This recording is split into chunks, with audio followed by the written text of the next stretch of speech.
সাল্লাল্লাহু আলাইহি সাল্লামের পবিত্র জন্মদিবস উপলক্ষে বাগনান বিশ্বনবী দিবস উদযাপন কমিটির পক্ষ থেকে আজকে যে সম্প্রীতি সভা মঞ্চ আলোকিত করে বসে আছেন শুধুমাত্র ইমাম, উলামা, মাওলানা, হুজুরগণ নয়, সকল ধর্মীয় প্রতিনিধিবৃন্দ, ধর্মগুরুরা আজকের এই বিশ্বনবী সাল্লাল্লাহু আলাইহি ওয়াসাল্লামের জন্মদিনে আপনাদের সকলকে শুভেচ্ছা বার্তা দেওয়ার জন্য আমরা প্রত্যেকে সম্মিলিত হয়েছি।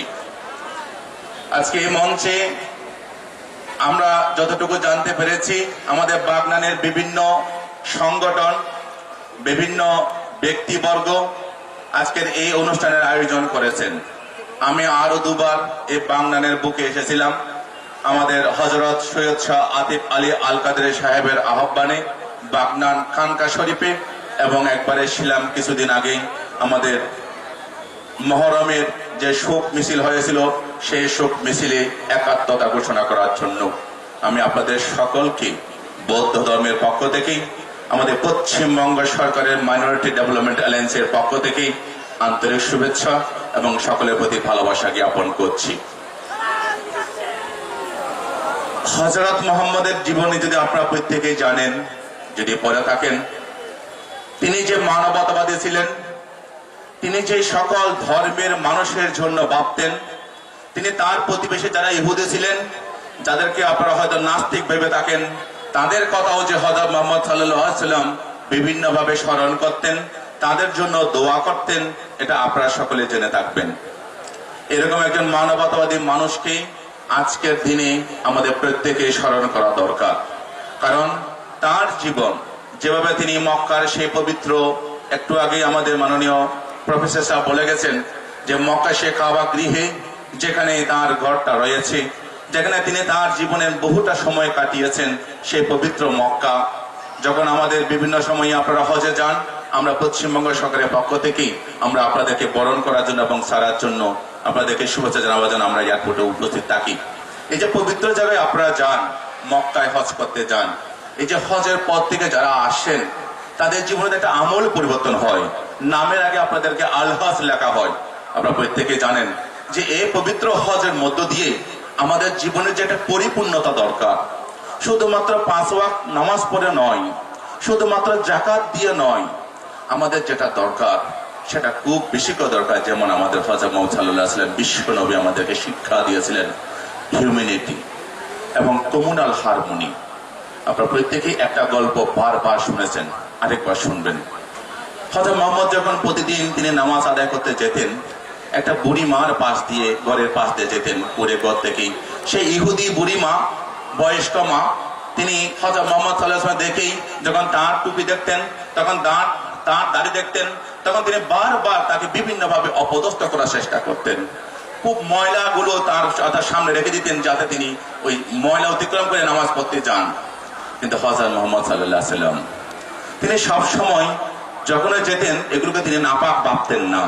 তিনি সবসময় ভাবতেন যে এই ইহুদি মা, তিনি হয়তো বোঝার ক্ষমতা নেই, আমি একজন পবিত্র মানুষ, আমি আল্লাহ শরণে যাচ্ছি, আমি নামাজ আদায় করতে যাচ্ছি, আমি পবিত্র কোরআন পাঠ করতে যাচ্ছি, এই মার সেই জ্ঞানটা এখনো নেই। কিছুদিন পর তিনি দেখলেন যে তার রাস্তার মধ্যে কোনো ময়লা নেই। তিনি দেখলেন বুড়ি মাকে দেখা যাচ্ছে না। তখন তিনি খোঁজ নিলেন বুড়ি মাটা কোথায় থাকে। চলে গেলেন তার কাছে, গিয়ে বলছেন, মা তুমি কি অসুস্থ? বলছে, হ্যাঁ বাবা। তুমি কি? বলছে, কেন? তুমি আমাকে চিনতে পারছো না? যার পথের মধ্যে তুমি প্রতিদিন ময়লা আবর্জনা ফেলে রাখতে, যিনি নামাজ পড়তে যাওয়ার সময় সেই দুর্গন্ধ সহ্য করে যেতে হতো, আমি সেই হযরত মুহাম্মদ। আজকে দেখতে পেলাম তুমি সেই ময়লা পেলনি, সেই দুর্গন্ধ আমি পাইনি, তাই তোমার পূজা চলে আসলাম, ভাবলাম তুমি নিশ্চয় অসুস্থ। আমি প্রার্থনা করি, আমি দোয়া করি, আল্লাহ তোমাকে সুস্থ করে তুলুন। তখন তিনি বুঝতে পেরেছিলেন যে মানুষের জীবনের মধ্যে ঘাত, প্রতিঘাত, নিন্দা এগুলো থাকবে, কিন্তু মহামানব গৌতম বুদ্ধ আমাদেরকে শিক্ষা দিয়েছেন আত্মা দীপা বিহারতা, আত্মা শরণা আনেয় শরণা, ধাম্মা দীপা বিহারতা, ধাম্মা শরণা আনেয় শরণা।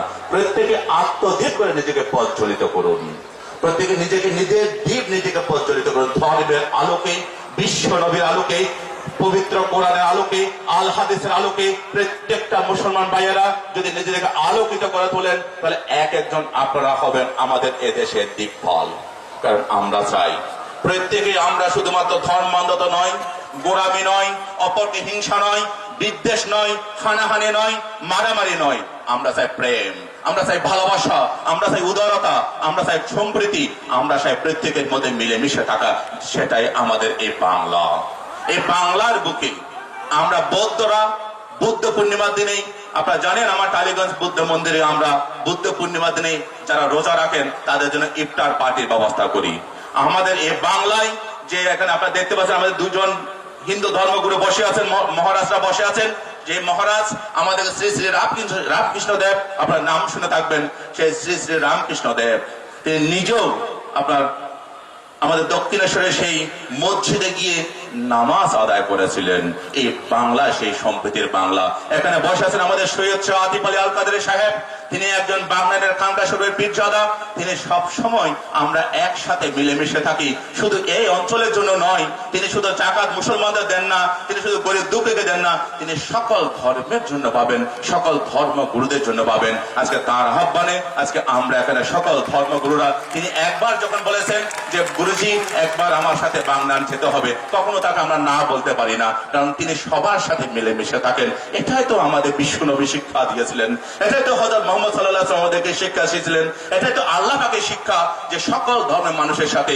পবিত্র আল হাদিসে যেটা লেখা আছে, আপনারা নিশ্চয়ই আমার থেকে বেশি জানেন, আমার থেকে বেশি পড়েছেন, আপনারা আমার থেকে বেশি বুঝেন, যে আপনার প্রতিবেশী যদি না খেয়ে থাকে, আপনি যদি ভালো খাওয়া দাওয়া করেন, শেষ খাবারটা জায়েজ হয় না, কারণ আপনার প্রতিবেশী না খেয়ে ঘুমিয়ে আছে।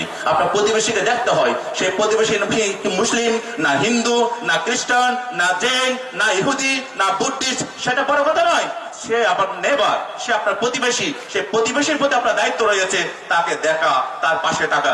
সেটাই তো আমাদের আল্লাহ পাক শিক্ষা দিয়েছেন, সেটাই তো হযরত মুহাম্মদ নবীজি আমাদেরকে শিক্ষা দিয়েছেন। আসুন আমরা সেই শিক্ষায় শিক্ষিত হই। আমাদের বাংলা সম্প্রীতির বাংলা, এই বাংলা উদারতার বাংলা, এই বাংলা রবীন্দ্রনাথের কাজী নজরুলের একসাথে বাংলা। আমরা প্রত্যেকে আসুন, হিন্দু মুসলিম ভাগাভাগি নয়, বৌদ্ধ খ্রিস্টান জৈন শিখ ভাগাভাগি নয়। আমরা আসুন, ধর্ম যার যার, উৎসব সবার, উৎসবে আমরা মিলেমিশে যাব। আমরা পবিত্র ঈদে সবাই একসাথে মিলিত হই, আমরা দুর্গা পূজা, কালী পূজা, জগদ্ধাত্রী পূজা একসাথে মিলিত হই। আমরা যখন বড়দিন হয় খ্রিস্টানদের, আমরা একসাথে হই। এখন আমাদের ফাদার ফ্রান্সিস এসেছেন, আমরা একসাথে মিলিত হয়ে যাই। আমরা যখন গুরু নানকের কিছুদিন আগে জয়ন্তী গিয়েছে, আমাদের শিখ সম্প্রদায়ের মাননীয় বলজিৎ সিং, মাননীয় তারসেন সিং যেখানে এসছেন, আমরা একসাথে মিলিত হই। আমরা যখন বুদ্ধ পূর্ণিমা হয়, তখন আমার সকল মুসলমান ভাইয়ারা একসাথে, আমরা একসাথে মিলিত হই। সকলে আমাদেরকে হেল্প করেন, বিভিন্ন প্রকার ডোনেশন দেন, আমরা একসাথে মিলেমিশে এই কাজগুলো করি। এই সম্প্রীতির বাংলা। আমি আপনাদেরকে একটা অনুরোধ করব, একজন আপনাদের ভাই হিসাবে, আমি ধর্মগুরু হিসেবে নয়, আপনাদের সন্তান হিসাবে আমি একটা অনুরোধ করব। ধর্মটা আমাদেরকে কে দিয়েছেন? যদি বলে আল্লাহ দিয়েছেন, আমি বলো ভুল। যদি বলে আমি ভগবান বুদ্ধ দিয়েছেন, আমি বলো ভুল।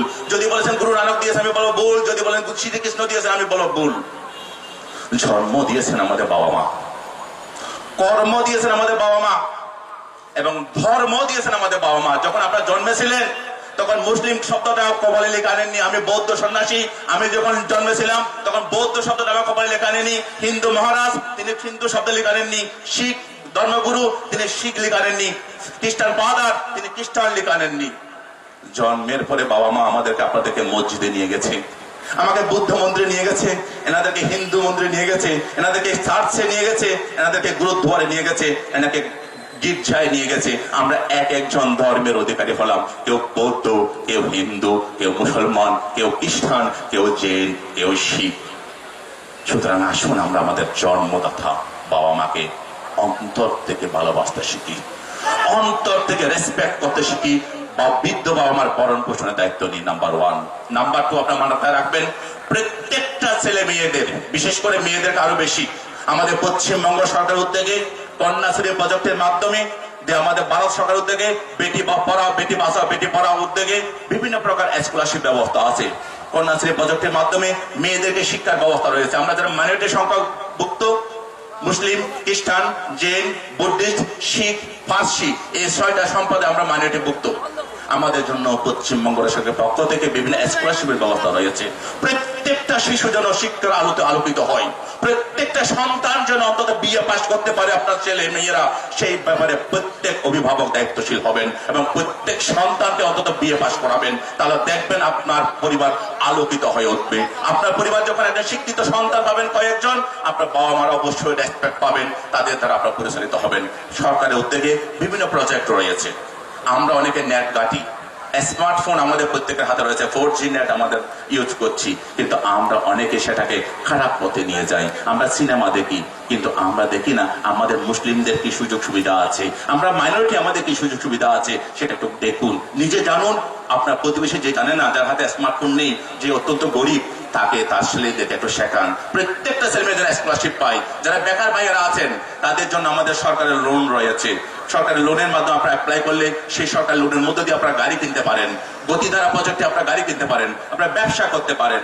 সরকার স্বল্প মূল্যে আপনাদেরকে লোন দিচ্ছে, ঋণ দিচ্ছে, সেই ঋণ আপনারা এনজয় করুন। প্রত্যেকে আলোকিত হন, নিজে আলোকিত হন, অপরকে আলোকিত করুন। এই আলোকিতের মধ্য দিয়ে আমাদের জীবনকে আমরা আলোকিত করে তুলি। আমরা যতই আলোকিত হব, মুসলিম সমাজ যত আলোকিত হবেন, তত হযরত মুহাম্মদ সাল্লাল্লাহু আলাইহি ওয়াসাল্লামের পবিত্র ধ্বজা, আল্লাহ পাকের পবিত্র ধ্বজা, পবিত্র কোরআন, পবিত্র আল হাদিসের ধ্বজা আরো বেশি উদ্দীর্ণ হবে। আসুন আমরা ভেদাভেদ নয়, হিংসা নয়, বিদ্বেষ নয়, ঘৃণা নয়, ভালোবাসতে শিখি, ভালোবাসাকে বিতরণ করি।